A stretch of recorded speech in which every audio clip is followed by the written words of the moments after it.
Good morning, it's Loren Lockman from the Tanglewood Wellness Center in Costa Rica. And I'm going to be talking a little bit this morning about how can we maximize, optimize our health living in colder climates. This is the third or fourth session in a row. We've had quite a few people here from Scandinavia, with people from Sweden, Norway, Finland, each of these sessions. And as well as often people from northern Canada and etc. And so one of the comments I frequently hear is, well, it's easy for you, for me, living here in the tropics. And there's no question, it is much easier to meet your body's needs living in the climate that our bodies were intended to be in. That's why I live here, okay? It's not a coincidence. It's a choice anybody can make. For those of you who are currently living in northern climates or who choose to continue living in climates, northern or southern, away from the equator, the further from the equator you go, the more difficult, the more challenging it is for our bodies. So let's look at the various ways that's challenging for us and what we need to do. Some of this will be information we've probably talked about before, but we'll put it all together. How can we optimize our health living in northern climates? First of all, diet's always a big question, and for good reason. If you're living in Scandinavia, as some of you guys do, you have a very short growing season. There is only 2 or 3 months of the year, perhaps 4 months of the year or so, where you can actually harvest much, right? So the rest of the year, your options are food that's imported from somewhere else, food that's been kept in cold storage, or food that has been preserved through one of various means. If you look historically, I don't know if this is true in Scandinavia, but in most colder climates, they have culturally, there's a tradition of fermented foods. Is that true in Scandinavia as well? It is. Okay, so it's often true in colder climates. I think there's 2 reasons for this. One of them is there are things that grow in very cold weather. For instance, you can grow cabbage and some of the other cruciferous vegetables when there's snow on the ground. They'll still be growing. They won't grow maybe in the very coldest part of the winter, but they'll grow up through the winter and very early spring. But these are things that are very difficult to digest, and so fermentation gives you a couple of benefits. One of them is it's a way to preserve food. It's a way to take something that you're harvesting and be able to use it for a long period of time, because you can't keep it fresh for very long. Greens are good for 4 or 5 days, and then they begin to lose their vitality very quickly. You don't really want to be eating them beyond about that point. You can ferment them to preserve them, and fermentation also helps break them down so they're easier to digest. Now, I've talked about this in at least a couple of other videos. Personally, I'm not in favor of eating fermented foods for a variety of reasons. I don't think they're particularly good for us. I know people think that they are because of the probiotics that are created, the beneficial bacteria, but when, again, my fail-safe, I ask myself, what would I do if I'm living here in our natural climate? So I'm living in the tropics, I'm walking along, I find a pineapple, I pick it up, I tear a hunk out of it, I put it in my mouth, and I notice it's fermented. What am I going to do? What are you going to do? You're going to spit it out, okay? We are naturally repulsed by fermented foods. Now, people train themselves to like these things. There are a lot of things we do that with.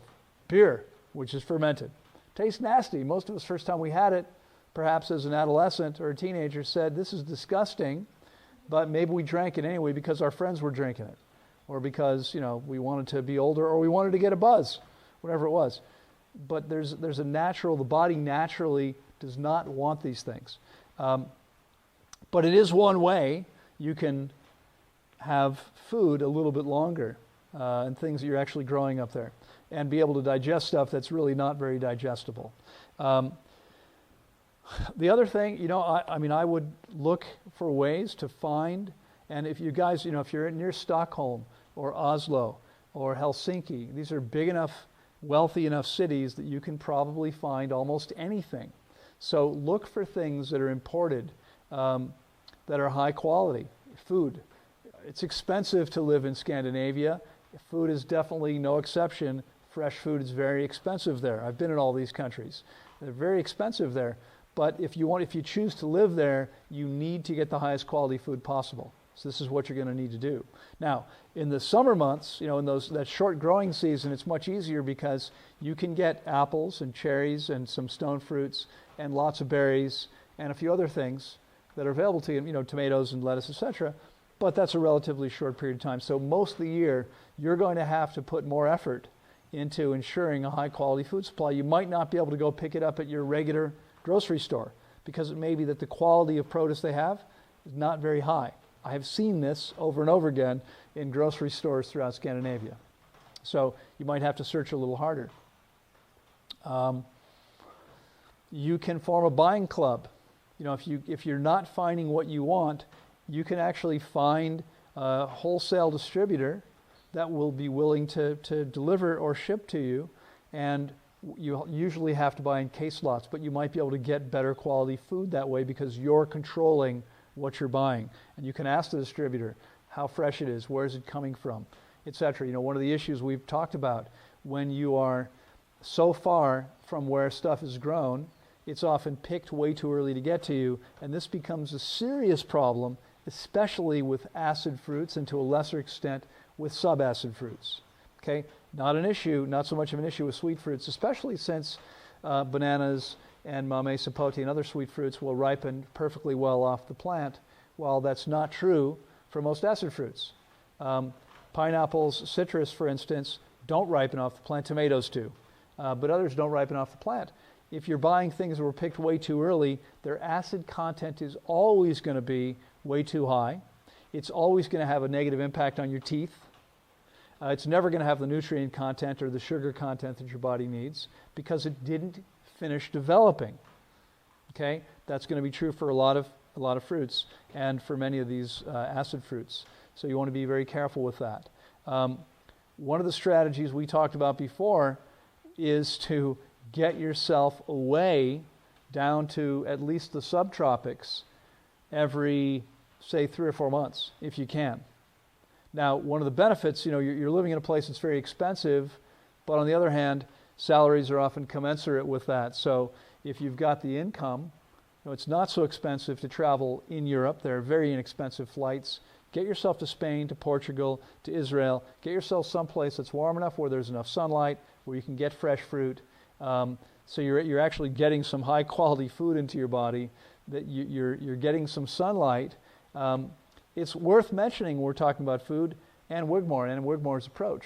As you guys know, I live on primarily fruit, small amounts of soft, tender leafy greens. I don't really believe in eating a lot of sprouts. Wigmore has a huge, even today, long after her death, has a huge following throughout Scandinavia, because what she gave people was a diet, not that she said was optimal, but that she said was possible, was actually feasible to do anywhere in the world, including Scandinavia, 12 months of the year, because you can grow sprouts on your kitchen counter. So in a place where there's not much else available, what you might want to do is have some sprouts growing. At least you're having something that's truly fresh and potentially high in nutrition if you're growing it in good quality soil, etc. That might be the highest quality thing you're eating for several of those months of the winter. And you might want to be including that into your diet. I wouldn't try to live on them exclusively, but they might be a good adjunct to a diet when you're living in a place where finding high quality fresh food is so difficult to do. Okay? Sunlight, I just mentioned, again, this is a really important factor because our bodies were intended to get vitamin D from sunshine. We're tropical animals. We should be running around naked, half naked here in the tropics, getting the sun we need. It's easy here. It's impossible in Scandinavia. It's not hard. It's impossible. Even in the summertime, you can't get enough sunlight. You can't do it. The angle of the sun is such that it's passing through too much atmosphere. You're simply not going to get enough UVB in Scandinavia to be able to get what you need. And so you're going to have to get away. throughout the year to get enough vitamin D if you're going to try to get it naturally. Alternatively, it's difficult because there are very few vegan sources of vitamin D.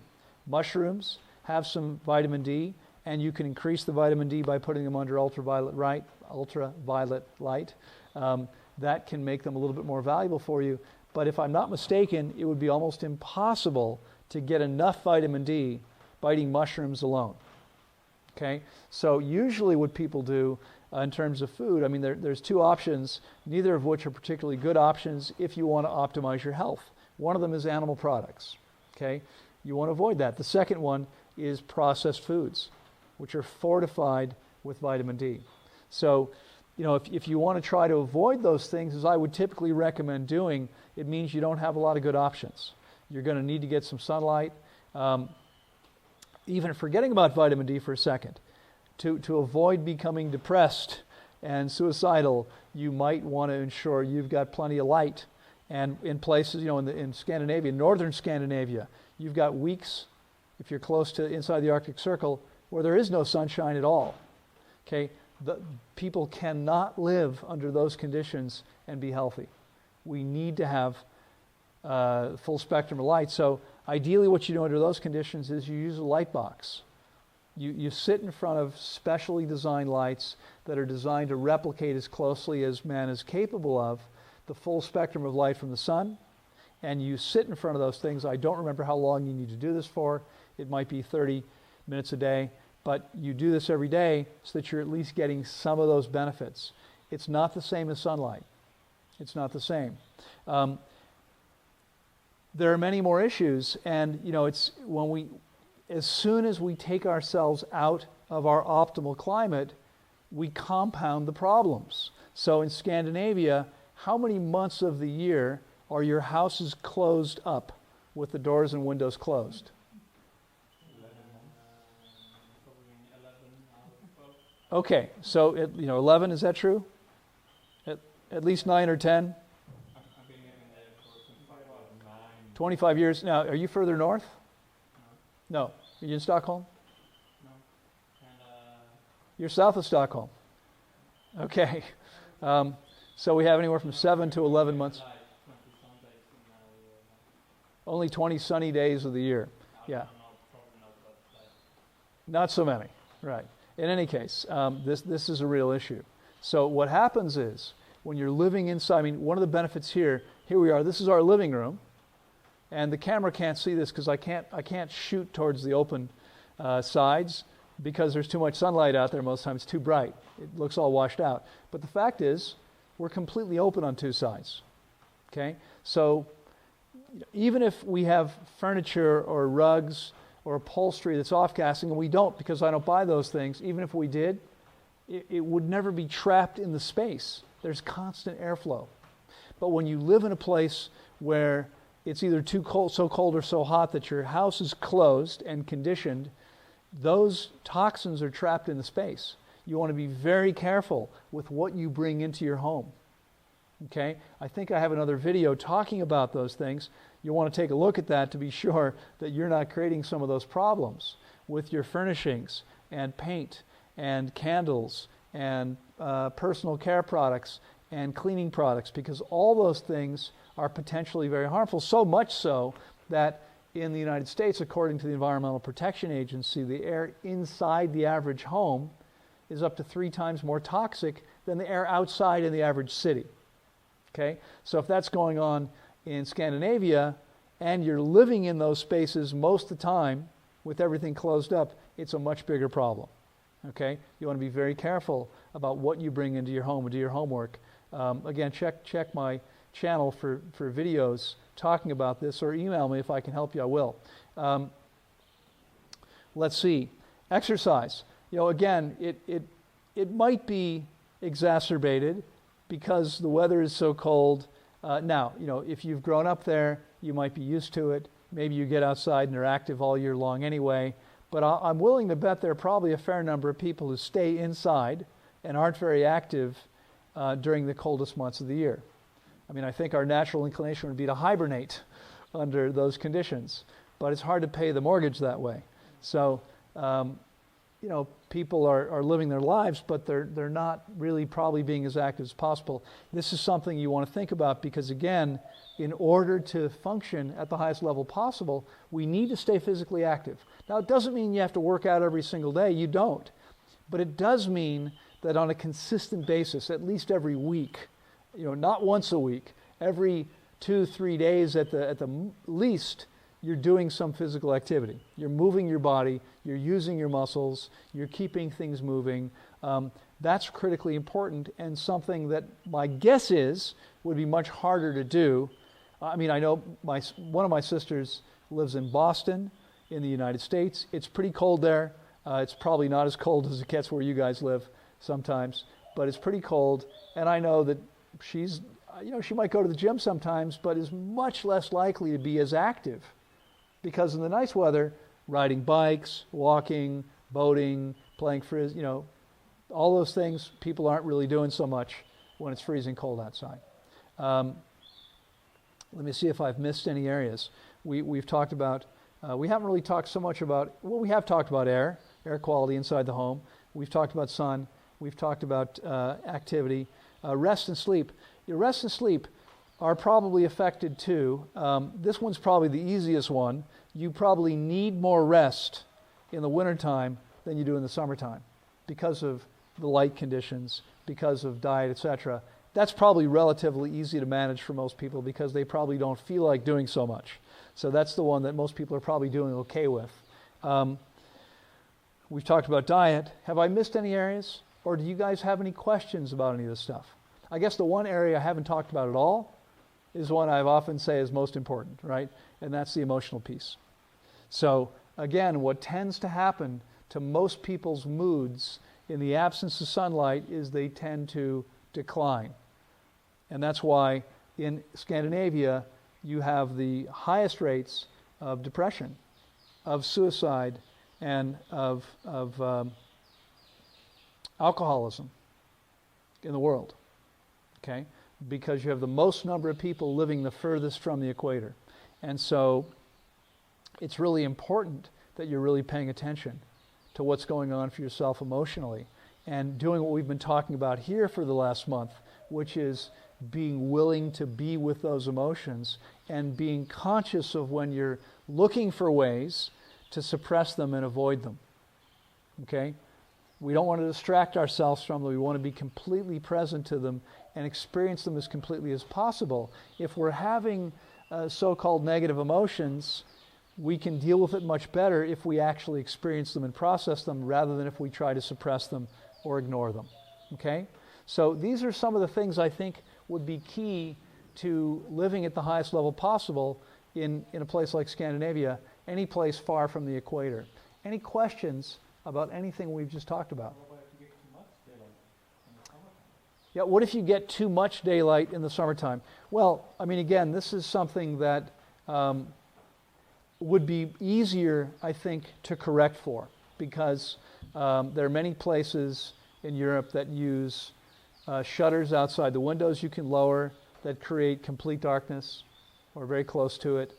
So, because it's true, if you live inside the Arctic Circle, you've got 2 or 3 weeks every year in the summertime where the sun never sets. It never gets dark.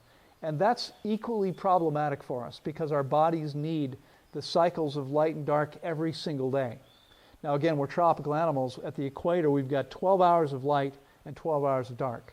As we move away from the equator, the differences become greater. It's interesting, I don't know if you ever realize this, but every single point on the planet gets the exact same amount of sunlight per year.